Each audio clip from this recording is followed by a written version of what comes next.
Assalamualaikum warahmatullahi wabarakatuh. Perkenalkan, nama saya Fadil Ali Rasadangkua dengan NIM 1020224300026 dari kelas SI 4801. Pada video kali ini saya akan menjelaskan dan mempresentasikan hasil laporan UTS Sistem Basis Data dengan judul yaitu Sistem Informasi Manajemen Pembayaran Rumah Sakit menggunakan Sistem Basis Data. Dalam membuat sistem informasi ini dibagi dalam beberapa bagian, yaitu bagian pertama yaitu membuat Entity Relationship Diagram disingkat ERD, bagian kedua yaitu membuat Relational Model, bagian ketiga yaitu membuat DDL dan YML. DDL adalah singkatan dari Data Definition Language dan YML adalah singkatan dari Data Manipulation Language. Dan yang terakhir adalah normalisasi. Masuk pada bab pertama yaitu Entity Relationship Diagram disingkat ERD. ERD adalah suatu diagram yang menggambarkan hubungan antar entiti di dalam database. Model data entity relationship diagram terdiri dari sekumpulan objek-objek yang disebut dengan entitas dan hubungan yang terjadi di antara objek-objek tersebut. Pada proyek ini, ERD akan digunakan sebagai pedoman dalam mengembangkan sistem manajemen pembayaran rumah sakit menggunakan sistem basis data. Dalam merancang sistem informasi, membuat ERD adalah langkah pertama yang bertujuan untuk menggambarkan secara visual struktur dari basis data yang akan kita buat. Dengan adanya ERD, membuat database akan jauh lebih efisien dan efektif karena kita dapat menganalisis tiap entitas, atribut, interaksi, dan relasi antar entitas. Ada beberapa model ERD yang dikemukakan oleh beberapa ahli, dan yang paling populer diantaranya adalah model ERD versi Peter Chan dan juga James Martin. Perbedaan di antara keduanya terletak pada relationship atau hubungannya. Tapi yang lebih umum digunakan adalah ERD versi Chan. Dan untuk pembuatan sistem informasi kali ini, saya menggunakan model Chan. Dan saya membuat ERD menggunakan website Draw.io. Dan berikut adalah gambar Entity Relationship Diagram yang telah saya buat. Dapat lihat di sini terdapat 5 entitas, yaitu Rumah Sakit 026, Transaksi 026, Pasien 026, Layanan 026, dan juga Unit 026. Dan ini adalah interaksi di antara mereka, dan juga ini adalah relasi di antara satu entitas di antara entitas lainnya. Dapat dilihat pada gambar ERD di atas terdapat beberapa elemen seperti entitas, atribut, kardinalitas, dan juga relasi. Dan berikut adalah detail dari tiap entitas beserta atributnya pada diagram ERD di atas. Untuk entitas pertama yaitu Rumah Sakit 026 terdapat atribut ID rumah sakit, nama RS, alamat, nomor telepon. Dan selanjutnya adalah entitas transaksi 026 terdapat atribut ID transaksi, ID pasien, ID rumah sakit, waktu transaksi, dan juga total transaksi. Lanjut pada entitas pasien 026, atributnya adalah ID pasien, nama pasien, jenis kelamin, tanggal lahir, dan juga alamat. Untuk entitas layanan, atributnya adalah ID layanan, ID unit, ID pasien, jenis layanan, dan juga biaya layanan.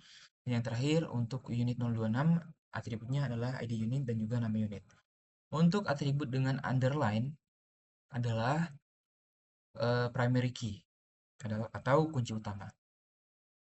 Pada gambar ERD di atas terdapat 5 entitas beserta atribut dan tiap entitas terhubung dengan entitas lainnya. Contohnya, entitas transaksi 026 itu terhubung dengan dua entitas lainnya yaitu entitas pasien dan juga rumah sakit. Selain terhubung, tiap entitas itu memiliki kardinalitas relasi dan berikut adalah detail kardinalitas relasi di antara entitas.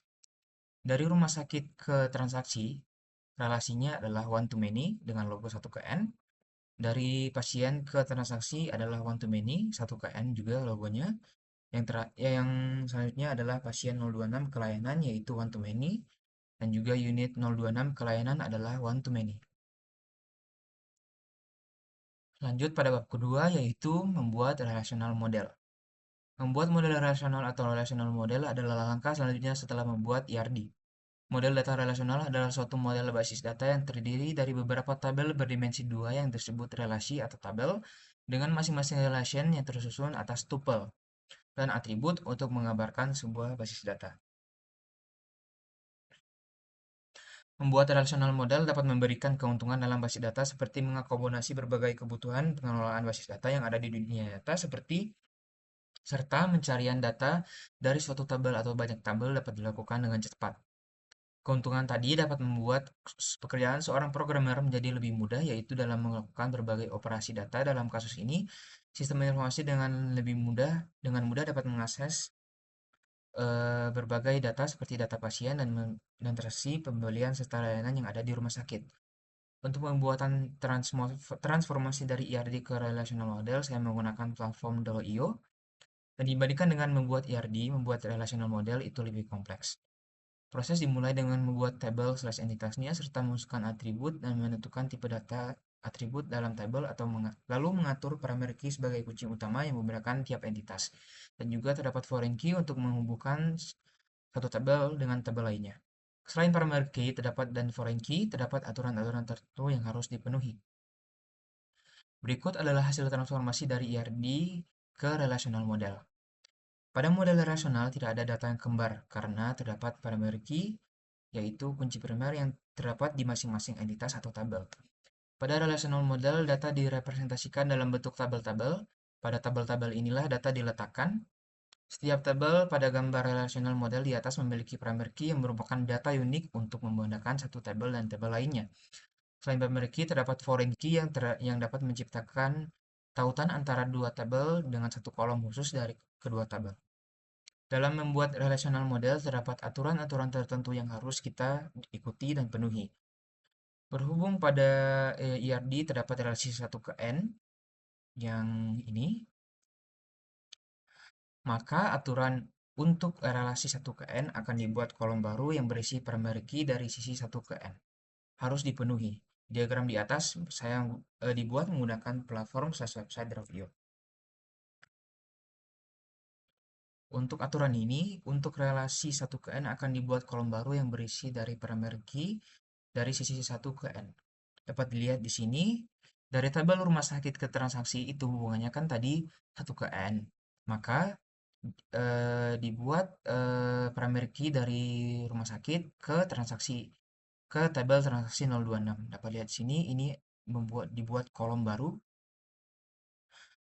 yang berisi parameter key dari sisi 1 ke N. Ya, ini dari 1 ini ke N dibuat kolom baru di sini, yaitu parameter key. Sama juga seperti pasien 026 ke sini, yaitu dibuat ID pasien. Dan juga pada dari pasien kelainan juga dibuat parameter key-nya di sini pada tabel layanan, dan juga sama juga seperti unit kelayanan. Dibuat kolom parameter key untuk tabel layanan.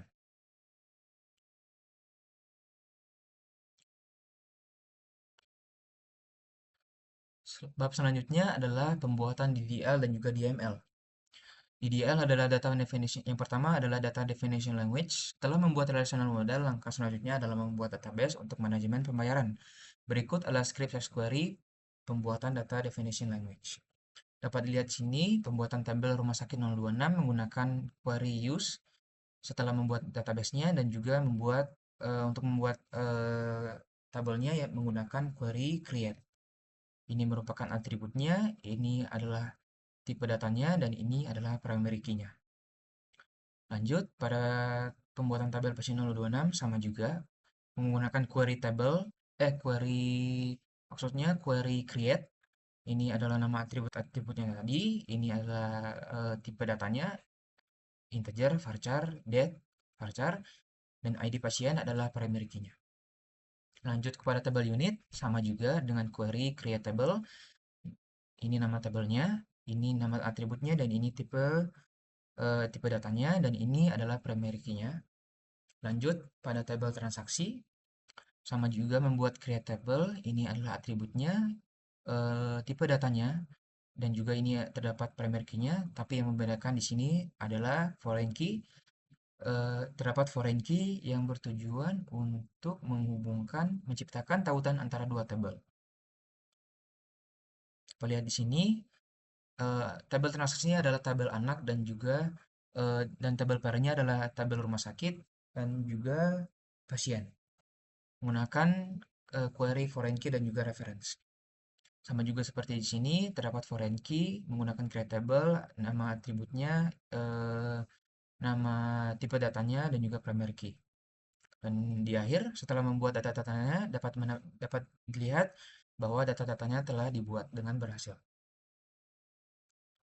Lanjut, yaitu Data Manipulation Language atau DML. Setelah membuat tabel dengan query DML, langkah selanjutnya adalah mengisi data pada tabel tersebut menggunakan query DML. Berikut adalah query slash script DML dan select untuk menampilkan data pada tabel. Dapat dilihat di sini untuk menginput data-data pada tabel yang telah dibuat menggunakan query insert into nama tabelnya dan juga atributnya dan values. Ini adalah tipe-tipe data yang akan dimasukkan ke data rumah sakit. Dan ini telah berhasil dimasukkan menggunakan dan menampilkannya menggunakan query select. Sama juga seperti di sini, menggunakan insert, ini juga menampilkannya. Ini juga sama menggunakan insert dan menggunakan select untuk menampilkannya. Dan ini sama juga menggunakan insert untuk tabel layanan. Ini untuk menampilkan data insertnya telah berhasil. Ini juga sama menggunakan insert, nama tabelnya, atributnya, dan juga ini adalah data-data yang dimasukkan. Lanjut pada bagian terakhir yaitu normalisasi. Normalized form atau UNF. Bentuk UNF merupakan kumpulan data yang akan direkam, tidak ada keharusan mengikuti suatu format tertentu, bisa saja tidak lengkap atau terduplikasi. Dalam UNF, sebuah tabel mungkin memiliki beberapa masalah, seperti atribut yang saling bergantung dan duplikasi data. Data dikumpulkan apa adanya sesuai dengan sesaat memasukkan data. Untuk memperbaiki kesalahan tersebut, maka harus dilakukan proses normalisasi. Normalisasi adalah suatu teknik untuk mengorganisasikan data ke dalam tabel-tabel untuk memenuhi kebutuhan pemakai di dalam suatu organisasi. Berikut ini adalah tabel yang akan kita ubah dari bentuk tidak normal ke bentuk normal. Setelah melihat ini, kita akan mengubahnya dalam bentuk normal pertama. Tabel tidak normal akan diubah ke bentuk normal pertama. Bentuk normal 1NF itu akan terpenuhi jika sebuah tabel tidak memiliki atribut bernilai banyak, atribut komposit atau kombinasinya dalam domain data yang sama. Setiap atribut dalam tabel tersebut harus bernilai atomik atau tidak dapat dibagi-bagi lagi. Dan berikut adalah bentuk normal 1NF dari bentuk tidak normal. Dapat dilihat di sini, ini adalah bentuk normal 1NF. Lanjut, setelah membuat bentuk normal 1, lanjut ke bentuk normal kedua. Setelah mengubah tabel tidak normal UNF ke bentuk normal pertama, langkah selanjutnya adalah mengubah ke bentuk normal kedua. Syarat-syarat untuk memenuhi bentuk 2NF adalah yang pertama memenuhi bentuk 1NF. Tiap atribut bukan kunci harus bergantung fungsi ke atribut kunci. Dan yang ketiga bergantung pada fungsi A, B, C, D, E. A adalah kunci sedangkan B, C, D, E adalah bergantung fungsi terhadap A. Dan jika sebuah tabel memiliki lebih dari satu kolom yang tergantung pada kunci utama, maka kolom-kolom itu harus dipecah menjadi tabel terpisah. Dan yang terakhir, syarat yang terakhir adalah functional dependency, artinya memiliki lebih dari satu kolom dalam tabel berhubungan dengan kunci utama. Dapat dilihat di sini, ini adalah bentuk normal kedua dari bentuk normal pertama. Terdapat 1, 2, 3, 4 tabel di sini. Yang pertama tabel pasien, kedua tabel transaksi, ketiga tabel layanan, dan juga terakhir tabel detail transaksi. Lanjut kepada third normal form atau bentuk normal ketiga. Setelah mengubah tabel pertama 1NF ke bentuk normal kedua, langkah selanjutnya adalah mengubah ke bentuk normal ketiga. Syarat untuk memenuhi bentuk 3NF adalah tidak diperkenalkan adanya partial transitive dependency dalam sebuah tabel. Pengertian dari transitive dependency adalah hubungan antara 3 atau lebih atribut dalam sebuah tabel database, di mana atribut yang tidak tergantung pada kunci utama tergantung pada atribut lain yang juga bukan kunci utama. Poin ketiga, misal A, B, C adalah atribut sebuah relasi. Jika A ke B dan B ke C, maka C memiliki ketergantungan transitif pada A melalui B. Berikut adalah bentuk normal ketiga dari setelah mengubah bentuk 1NF ke bentuk 2NF. Dapat dilihat di sini kurang lebih sama seperti bentuk 2NF, cuma kolom totalnya di sini dihilangkan. Terdapat 4 tabel juga, tabel pasien, di tabel transaksi, tabel layanan, dan juga tabel detail transaksi. Cuma yang membedakan adalah tidak ada kolom total di sini. Dan ini adalah sumber referensi saya, yaitu Web3 Schools untuk pembuatan DDL dan DML, slide materi week kedua sampai week kelima, dan juga video pembelajaran di YouTube oleh Bapak Fakih Hamami. Saya rasa itu saja cukup dari saya. Mohon maaf apabila terdapat kesalahan dalam presentasi kali ini. Wassalamualaikum warahmatullahi wabarakatuh.